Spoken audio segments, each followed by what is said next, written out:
memastikan terkait kriteria Mabibs yang baru, maka kami langsung mengadakan pertemuan tim ahli atau tim pakar hisab ruqyah di Kementerian Agama.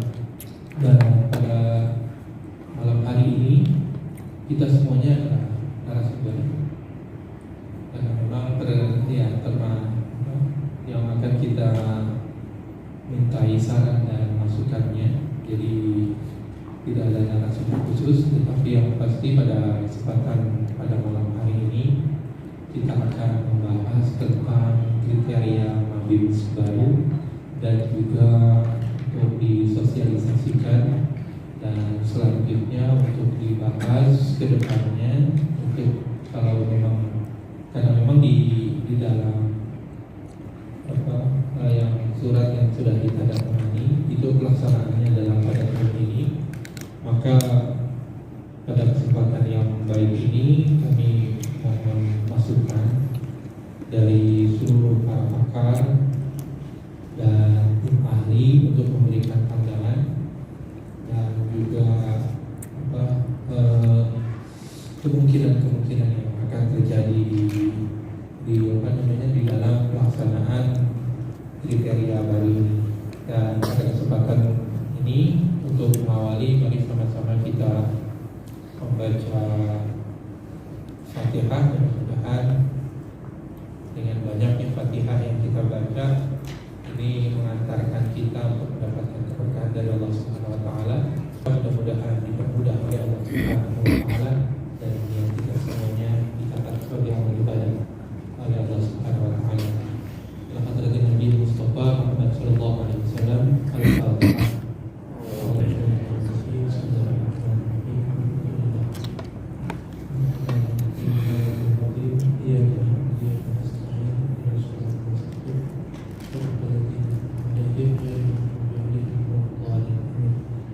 Terima kasih. Untuk selanjutnya kami serahkan kepada Biro Hukum untuk bisa menjelaskan secara rinci terkait tentang kesepakatan di Mabim untuk penggunaan kriteria pada beliau. Silakan.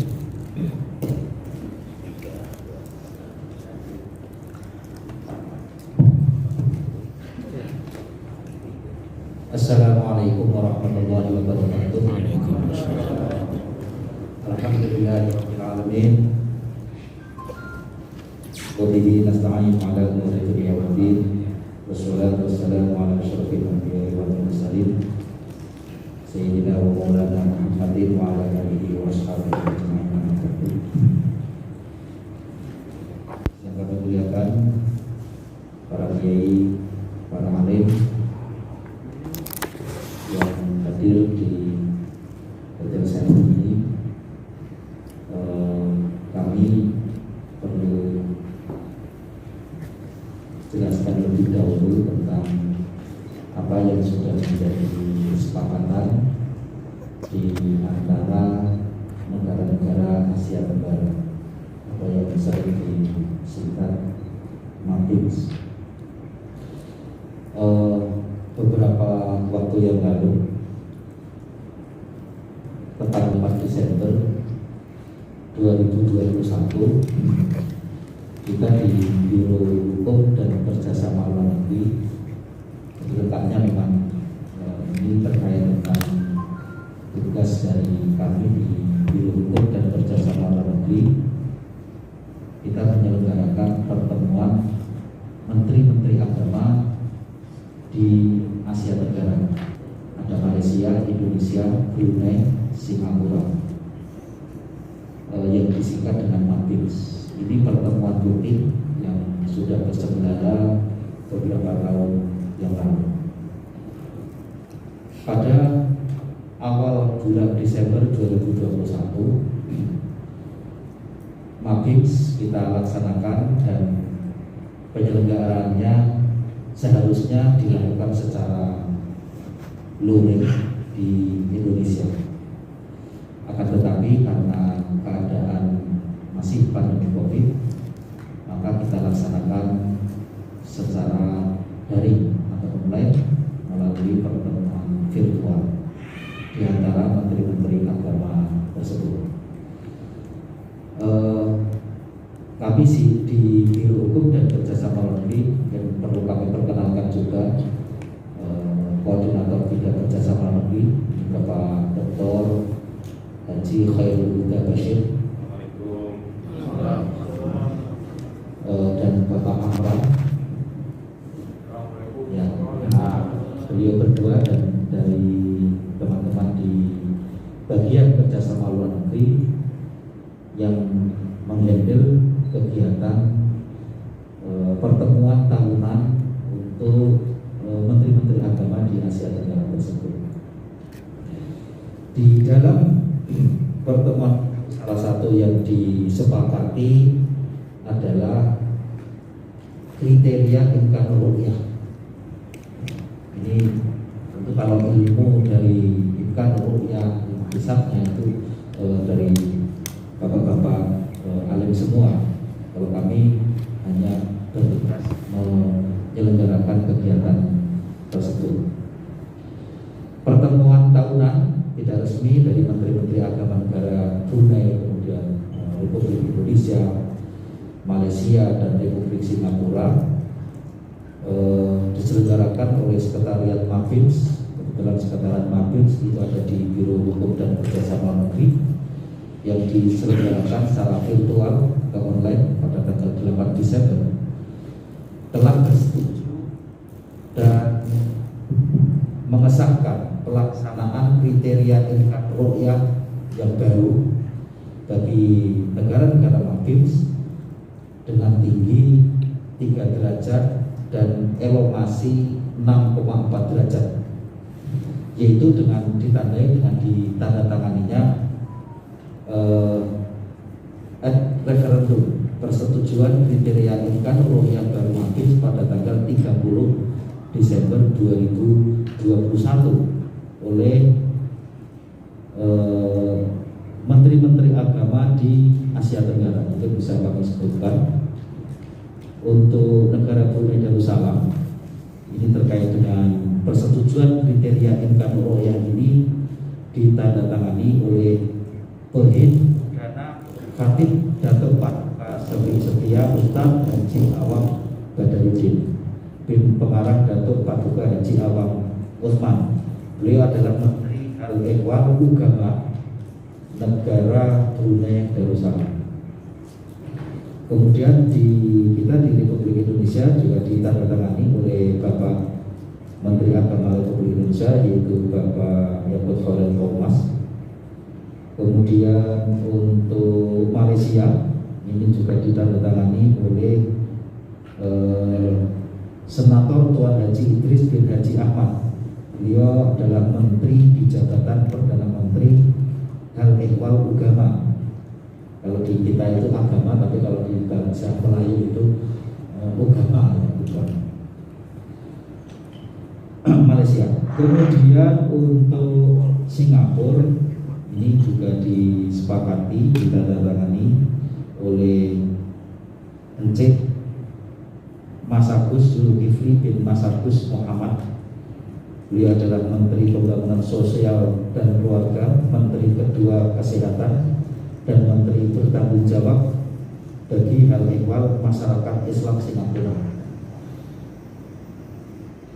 Ini ad referendum yang sudah disepakati oleh Menteri Agama di negara-negara Asia Tenggara tersebut, dan dengan ditandatangannya ad referendum hasil pertemuan tahunan Menteri-Menteri Agama ini, maka di situ juga tertulis diamanatkan untuk kesediaan bagi negara-negara yang bertanda tangan atau negara-negara anggota itu untuk mengimplementasikannya. Dengan adanya kesepakatan seperti itu, tentu ini menjadi tanggung jawab kita bersama, khususnya di Kementerian Agama Republik Indonesia, kami di Kementerian Agama Republik Indonesia, untuk ikut bagaimana implementasi dari kesepakatan Menteri-Menteri Agama di Asia Tenggara tersebut atau MABIMS tersebut dilaksanakan untuk Imkanul Ru'yah ini, untuk kriteria Imkanul Ru'yah. Mungkin tadi juga sudah dijelaskan oleh Bapak Dirjen bahwa kriteria Imkanul Ru'yah ini berkembang. Ya. Dulu tidak ukurannya seperti ini, dan sejak tahun 96 ini sebenarnya kriterianya adalah 2 derajat, tetapi kemudian ini berkembang sampai sekarang tahun 2021 disepakati dengan kriteria tinggi 3 derajat. Ini sekilas dari hasil dari kesepakatan kita dengan negara-negara di Asia Tenggara. Maka dengan demikian Bimas Agama Islam, Bimas Islam, Kementerian Agama Republik Indonesia mengundang bapak-bapak, para kiai, para alim dari berbagai ormas untuk bagaimana supaya agar kesepakatan di antara negara-negara ini bisa kita implementasikan di negara kita, negara Republik Indonesia. Tentu kami juga ingin mendengar dari pendapat bapak-bapak semua tentang hal ini, agar nanti kita di Kementerian Agama juga bisa mengetahui bagaimana pendapat pandangan dari ormas-ormas dan ahli-ahli di bidang hisab dan ru'yah. Mungkin itu yang bisa kami sampaikan sekilas tentang dari MABIMS ini, dan tentu terkait dengan kriteria ini berdasarkan catatan dari kami, ini berdasarkan hasil dari Seminar Internasional Fikih Falak saat itu diselenggarakan dengan tuan rumah Indonesia yang rekomendasi Jakarta 2017. Demikian terkait dengan hal-hal yang menjadi kesepakatan di MABIMS, negara-negara Brunei Darussalam, Indonesia, Malaysia, dan Singapura. Dan ada negara yang menjadi peninjau. Negara mana Pak Khairudin? Negara Kamboja yang menjadi peninjau pada pertemuan MABIMS tanggal 8 Desember 2021 kemarin. Demikian para kiai, para alim yang kami hormati, kekurangan khilafan mungkin nanti bisa ditambahkan juga kalau ada dari Pak Khairudin Basir. Kami persilakan dari kami. Begitu saja. Assalamualaikum warahmatullahi wabarakatuh. Terima kasih Pak Kepala Biro Hukum dan Kerjasama Luar Negeri yang telah memberikan penjelasan terkait kriteria MABIMS baru ini yang telah disepakati oleh para menteri. Untuk selanjutnya mungkin Pak ya sudah bisa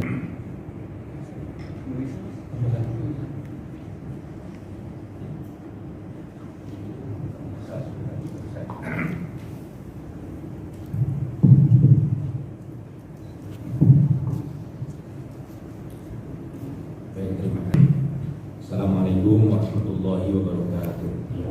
Alhamdulillah, wassalatu wassalamu ala Rasulillah yang kami hormati Kepala Biro HKLN Hukum dan Kerjasama Luar Negeri Kementerian Agama Bapak Dr. Anand Baish, yang kami hormati Kasubdit Hisab dan Ru'yah Bapak Ismail dan seluruh lokasi dan jajarannya. Ya, kami muliakan, kami taatimi semua para ulama, para kiai, para asatidz dan segenap cendekiawan ahli hisab dan ru'yah Kementerian Agama yang kami hormati. Seizin dari Pak Kepala Biro tadi, mungkin kami perlu menambahkan beberapa pokok-pokok kiraan gitu ya, terkait dengan penjelasan Imkanul Ru'yah yang memang telah disepakati oleh negara-negara MABIMS. Kita mungkin sebagian masih agak kurang familiar dengan MABIMS. MABIMS itu adalah Menteri Agama Brunei, Indonesia, kemudian Malaysia dan Singapura.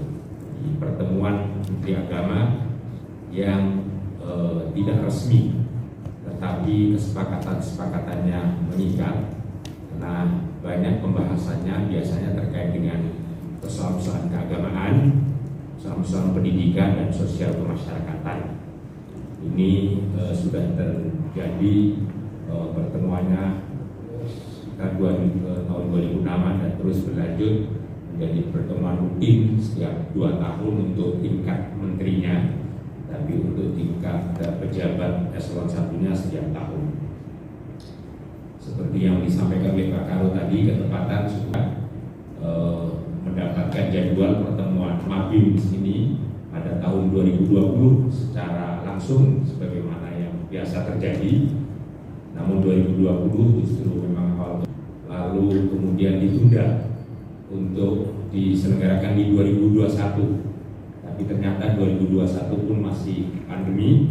Akhirnya sepakat untuk pertemuan dilakukan secara virtual. Salah satu agenda dan kesepakatan dalam pertemuan Mabims pada tanggal 8 Desember 2021 yang lalu, berapa bulan yang lalu, 3-4 bulan yang lalu itu adalah menegaskan kembali penetapan income rupiah anggota atau negara-negara anggota Mabims. Tadi disampaikan oleh Pak Karo dan kemudian disusuli dengan penandatanganan secara resmi pernyataan kesepakatan ini oleh seluruh menteri-menteri agama di anggota Mabims 4 ini. Dan mohon maaf, mungkin boleh kami informasikan Malaysia bahkan sudah melaksanakan kesepakatan ini, karena sebenarnya kesepakatan ini adalah sudah dipakat saat pertemuan SOM Mabims di Singapura tahun 2019. Karena itu sudah berjalan sekitar 2-3 tahun sebenarnya. Dan Malaysia sudah mengawali dan menggunakan kriteria income rupiah ini tahun 2021 kemarin. Sementara 3 negara yang lain memang masih menunggu kesepakatan secara yuridis dan legal formalnya melalui penandatanganan resmi.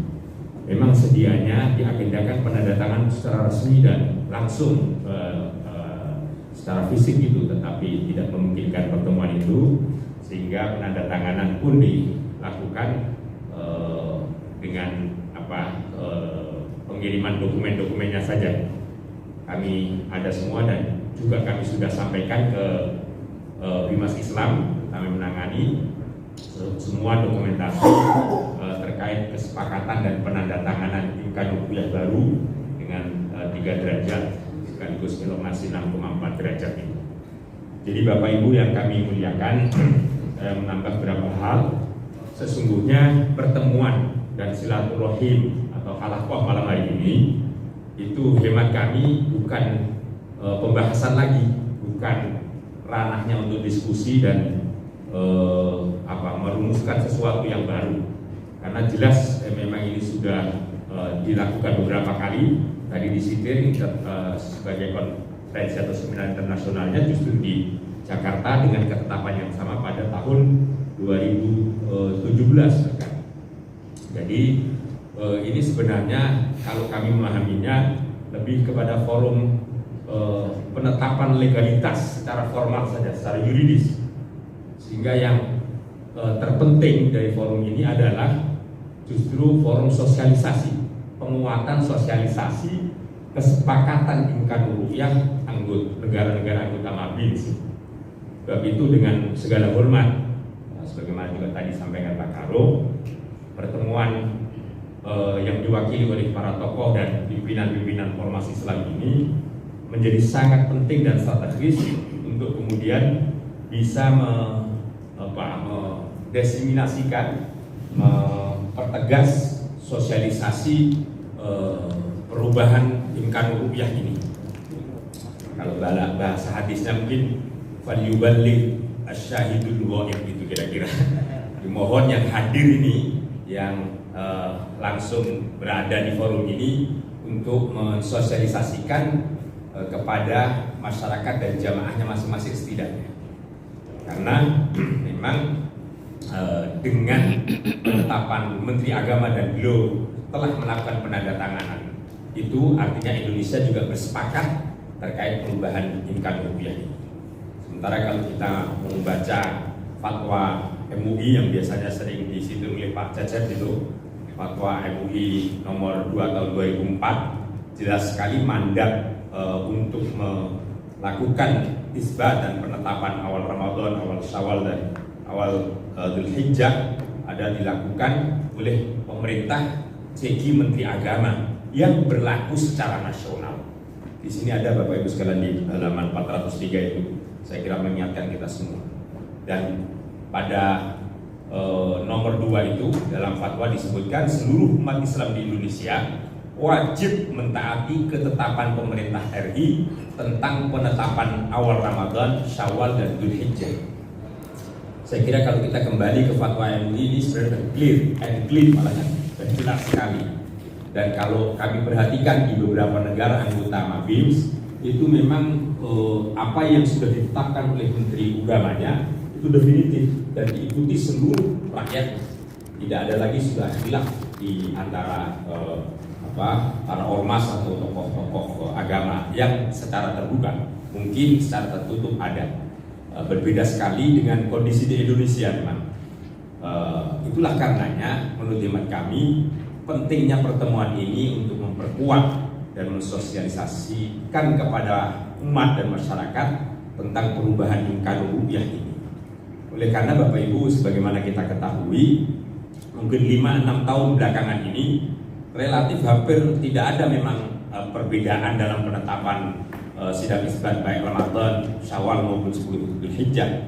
Oleh karena memang antara hisab dengan ru'yah titik temunya pas sekali. Jadi dibantu dengan anugerah alam kita ini. Jadi relatif saat Menteri Agama Pak Lukman Hakim sebutin ketepatan saya di sekretarisnya itu enak-enak saja karena hampir tidak pernah ada gejolak dan perbedaan. Karena memang hitungan hisab kalender Hijriah dengan ru'yah itu titik temunya pas sekali. Nah, menurut prediksi berikutnya mulai tahun ini, Pak Cecep dan para ahli sudah mengetahuinya sampai nggak tahu 5-6 tahun ke depan, potensi perbedaan antara hitungan hisab dan ru'yah itu memang sangat jelas sekali. Bahkan andaikan pun dengan imkan ru'yah 2 itu potensi perbedaannya masih sangat besar, apalagi sekarang naik 3 derajat. Jadi karena itu Bapak Ibu sekalian, ya bukan berarti kita memang tidak boleh, tapi saya kira kalau perbedaan itu bisa diminimalisir sedemikian rupa sehingga syiar persatuan dan kesatuan umat itu terlihat, itu tentu akan lebih bagus ya. Kami melihat memang, mohon maaf ini sejak dulu diskusi dan wacananya, tapi tidak sampai ketemu titik temunya karena memang salah satu ormas Islam terbesar dalam hal ini Muhammadiyah jelas sekali pendekatannya memang dengan hisab, dengan hitungan kalender Hijriah dan tidak memperhitungkan soal ru'yah. Artinya ru'yah itu ada atau tidak ada sudah tidak ada perhitungannya. Muhammadiyah pun sudah mengumumkan misalnya 1 Ramadan kalau saya nggak salah itu 2 April. Jadi memang pendekatan semacam ini ya akan sulit ya untuk dipertemukan kalau kemudian metodenya berangkatnya berbeda. Kalau kata orang sampai belut beruban pun akan nggak bisa ketemu ini. Nah, kecuali kalau pendekatannya bukan teoritik tapi pendekatan politik mungkin. Saya bisa bayangkan kalau sesekali Menteri Agamanya dari Muhammadiyah itu mungkin bisa jadi akan ada perubahan mungkin ya. Tapi yang jelas Bapak Ibu sekalian, potensi perbedaan ke depan itu sangat lebar dan karena itu hemat kami pertemuan di sini untuk memberikan pencerahan kepada masyarakat kita bagaimana kemudian dengan adanya imkan ru'yah yang baru dengan perubahan yang lebih tinggi ini bisa disosialisasikan kepada masyarakat sehingga mereka paham, menerima, dan pemerintah sendiri menegaskan dan menetapkannya dengan dukungan publik yang kuat melalui ormas-ormas Islam. Karena tanpa itu sulit sekali sebagaimana yang kemungkinan terjadi di negara-negara tetangga. Karena Indonesia punya distingsinya sendiri terkait dengan keragaman maupun banyaknya ormas-ormas keagamaan termasuk ormas-ormas Islam. Saya kira ini tambahan yang dapat kami sampaikan. Jadi harapan kita insya Allah sama. Pertemuan ini gak usah panjang-panjang, Bapak Ibu sekalian, sudah dipastikan saja mohon kepada ormas Islam bareng mensosialisasikan perubahan ini. Kecuali mungkin ada tambahan-tambahan. Terima kasih. Wassalamualaikum warahmatullahi wabarakatuh. Waalaikumsalam warahmatullahi wabarakatuh. Tegas dan lugas, langsung kita tutup aja lagi. Terima kasih Pak Kiai. Dan memang sepertinya sudah apa yang telah beliau sampaikan sudah cukup banget buat kita semuanya. Iya Pak. Iya. Pak, mungkin mau dibuka ruang atau saya rasa memang bahwa pertemuan kita kali ini adalah untuk sosialisasi, diseminasi dan lainnya. Namun untuk jadi ini Pak, sudah kita mencoba kalau memang akan kita akan gunakan kriteria yang Mabim baru ini di